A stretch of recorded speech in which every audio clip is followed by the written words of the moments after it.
दोस्तों, क्या आप जानते हैं कि कम बोलने वाले लोगों को बुद्धिमान क्यों माना जाता है? शास्त्रों में इसकी बहुत सी विशेषताएं बताई गई है और उनमें से एक विशेषता है अपनी वाणी पर संयम होना। हम देखते हैं कि आए दिन लोग नई नई तरह की समस्याओं में सिर्फ अपनी जरूरत से ज्यादा बोलने की आदत की वजह से पड़ जाते हैं। वाणी पर संयम नहीं रख पाने वाले लोगों के रिश्ते भी खराब हो जाते हैं और वे मानसिक तनाव का शिकार भी हो जाते हैं। और धीर पुरुष उसे कहा जाता है जिसका अपनी वाणी पर, भूख पर और क्रोध पर नियंत्रण होता है। जो लोग इन चीजों पर नियंत्रण रख पाते हैं उन्हें धीर पुरुष कहा जाता है और शास्त्रों के अनुसार सबसे ज्यादा सुखी और समस्याओं से दूर धीर पुरुष होते हैं। कम बोलने वाले लोग इसलिए बुद्धिमान माने जाते हैं क्योंकि कम बोलने वाले लोगों में सुनने की क्षमता ज्यादा पाई जाती है। जो लोग ज्यादा सुनते हैं उनका ज्ञान बढ़ता चला जाता है और वे और भी बुद्धिमान बनते जाते हैं। जो लोग सुनने में अच्छे नहीं होते वे कभी कुछ नहीं सीख पाते। दोस्तों, आज मैं आपके लिए कम बोलने से संबंधित एक कहानी लेकर आया हूं जिससे आपको मौन रहने की शक्ति का पता चलेगा। एक बार एक गुरुकुल में एक शिष्य रहता था। शिष्य बहुत ही बोला करता था और कभी भी मौन नहीं रहता। वह हमेशा दूसरों की निंदा करता रहता और अपने आप को सबसे ज्यादा श्रेष्ठ साबित करने की कोशिश करता। वह इस बात का घमंड करता था कि गुरुकुल में सबसे श्रेष्ठ वही है, क्योंकि वह अपना संपन्न परिवार छोड़कर गुरुकुल में रह रहा है, इसलिए उससे बड़ा त्यागी और कोई नहीं। वह कहा करता था कि उसके पास इतना धन है कि अगर वह कुछ भी ना करे तो भी जीवन भर सुखपूर्वक रह सकता है, लेकिन फिर भी वह इतना बड़ा त्यागी है कि सब कुछ छोड़कर आश्रम में रह रहा है। वह कहता कि उसके समान धनी गुरुकुल में और कोई भी नहीं। वह शिष्य हमेशा ही दूसरों को नीचा दिखाने का प्रयास करता रहता। उसके अनुसार वह सबसे महान था। एक दिन गुरुजी ने सभी शिष्यों को अपने पास बुलाया, जिसमें वह शिष्य भी शामिल था। गुरुजी ने कहा कि जो भी शिष्य अपने आप को काबिल समझते हैं वे अपने मन में कोई एक संकल्प लें और पूरे साल उस संकल्प का निर्वाह करें। गुरुजी ने कहा कि जिसने भी संकल्प ले लिया है वह जा सकता है।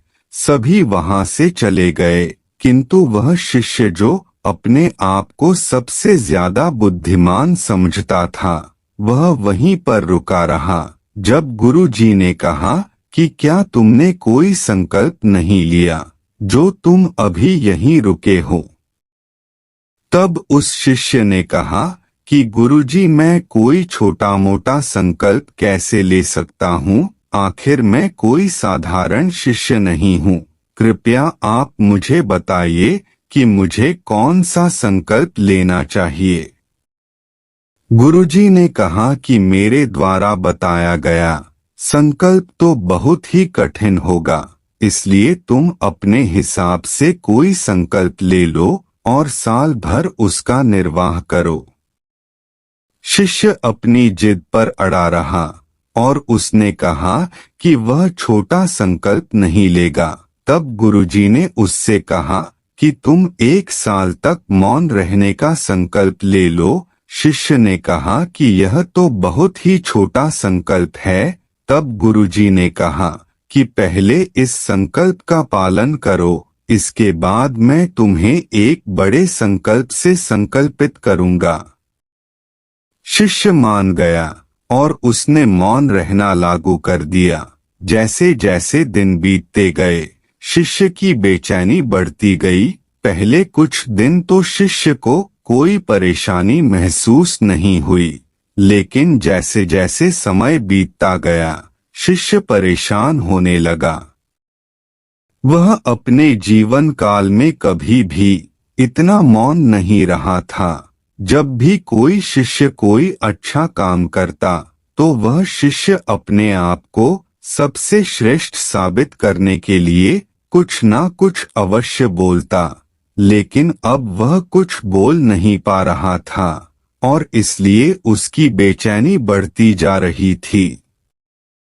3 महीने तो उसने किसी भी तरह काट लिए, लेकिन इसके बाद वह गुरुजी के पास जाकर बोला कि अब मुझसे मौन नहीं रहा जाता, मैं यह संकल्प तोड़ रहा हूँ।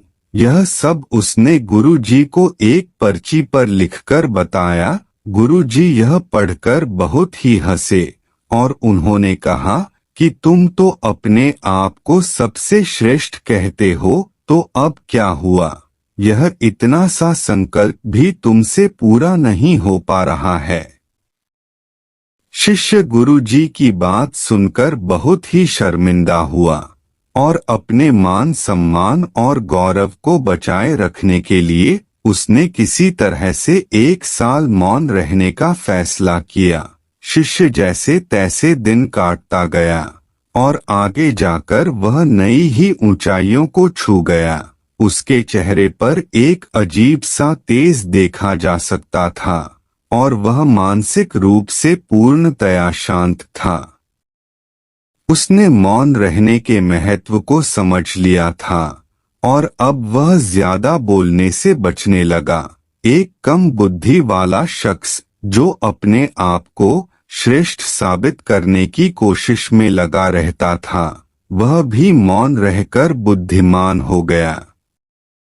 1 साल बाद उस शिष्य के अंदर एक अजीब सा ठहराव और गहरा असर देखा जा सकता था। वह अब ये समझ चुका था कि अपने आप को श्रेष्ठ साबित करने में कुछ हासिल नहीं होता, बल्कि अपने आप को विनम्र रखने में और अपने आप को दूसरों से निम्न समझने में ही हमारा विकास हो सकता है।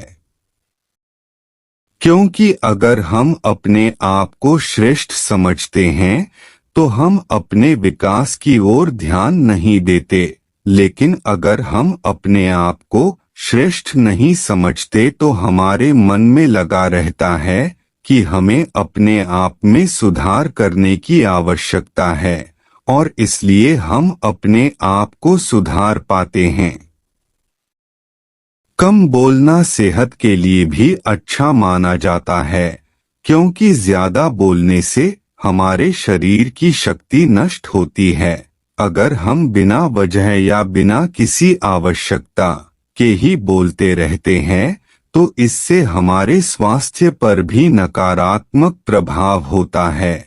अगर हमें ज्यादा बोलने की जरूरत है तब तो ज्यादा बोलना लाजमी है, लेकिन अगर हमें ज्यादा बोलने की जरूरत नहीं है और फिर भी हम ज्यादा बोलते हैं तो यह बिल्कुल भी लाजमी नहीं है। इसके अलावा कम बोलने वाले लोग अपने रिश्तों में भी अच्छे होते हैं, क्योंकि ज्यादा बोलने से कभी कभी रिश्तों में दरार भी पड़ जाती है। जो लोग ज्यादा बोलते हैं उन्हें कभी कभी याद भी नहीं रहता कि वह किसी भी समय कुछ भी बोल देते हैं और उनकी कुछ बातें सामने वालों को बुरी लग जाती है, जिससे उनके रिश्ते खराब हो जाते हैं। लेकिन इसके विपरीत बुद्धिमान लोग को होते हैं जो ज्यादा नहीं बोलते या जरूरत पड़ने पर ही बोलते हैं। उन्हें याद रहता है कि उन्होंने किस समय कौन सी बात की थी, क्योंकि वे बिना वजह कोई बात नहीं करते। इस कारण वे अनजाने में अपशब्द बोलने से बच जाते हैं और इस वजह से उनके रिश्तों में भी मिठास बनी रहती है। कम बोलने वाले लड़ाई झगड़े से भी बच जाते हैं, क्योंकि बहुत सारी लड़ाइयाँ सिर्फ इसलिए खड़ी होती है क्योंकि दोनों पक्षों में से कोई भी मौन होने के लिए राजी नहीं होता है। अगर एक पक्ष एक शब्द बोलता है तो दूसरा पक्ष 100 शब्द बोलता है। इसी तरह बात बढ़ते बढ़ते लड़ाई झगड़े पर पहुंच जाती है। लेकिन जो बुद्धिमान लोग होते हैं वे कम बोलना पसंद करते हैं और जहां पर लड़ाई झगड़े वाली स्थिति पैदा होने का डर हो वहां पर ये लोग बिल्कुल भी नहीं बोलते हैं।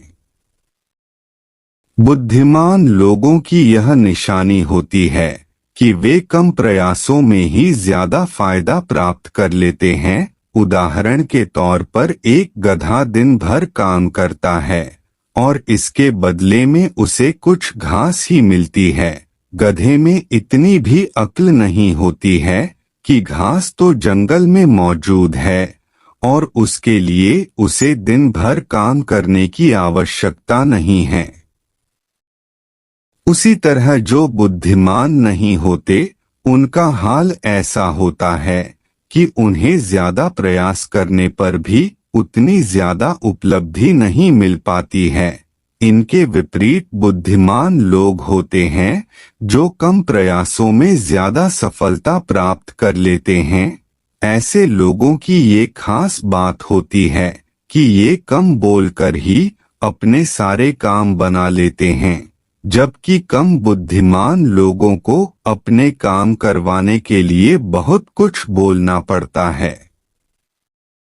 आपने देखा होगा कि घर के बुजुर्ग जो बात एक बार बोल दें उसका पालन पूरा घर करता है, लेकिन वहीं अगर दूसरे लोग किसी बात को बार बार बोलें तब भी उनकी बातों का पालन नहीं होता है, क्योंकि बुजुर्ग लोग बुद्धिमान होते हैं इसलिए उनकी बात का पालन होता है। भले ही बुजुर्ग किसी बात को एक बार ही क्यों न बोलें उसका पालन होता है, लेकिन घर के दूसरे सदस्यों को बुजुर्गों के बराबर बुद्धिमान नहीं समझा जाता है, इसलिए कभी कभी उनकी बात का पालन नहीं किया जाता। दोस्तों, आशा करता हूँ कि इस कहानी से आप समझ गए होंगे कि मौन रहने की क्या विशेषता है और साथ ही यह भी कि कम बोलने वाले लोगों को बुद्धिमान क्यों समझा जाता है। दोस्तों, आपको यह कहानी कैसी लगी कृपया हमें नीचे कमेंट बॉक्स में कमेंट करके जरूर बताएं। आपको हमारी वीडियो अच्छी लगती है तो ऐसी ही और मोटिवेशनल वीडियो देखने के लिए वीडियो पर लाइक करें और हमारे चैनल को सब्सक्राइब करें। धन्यवाद।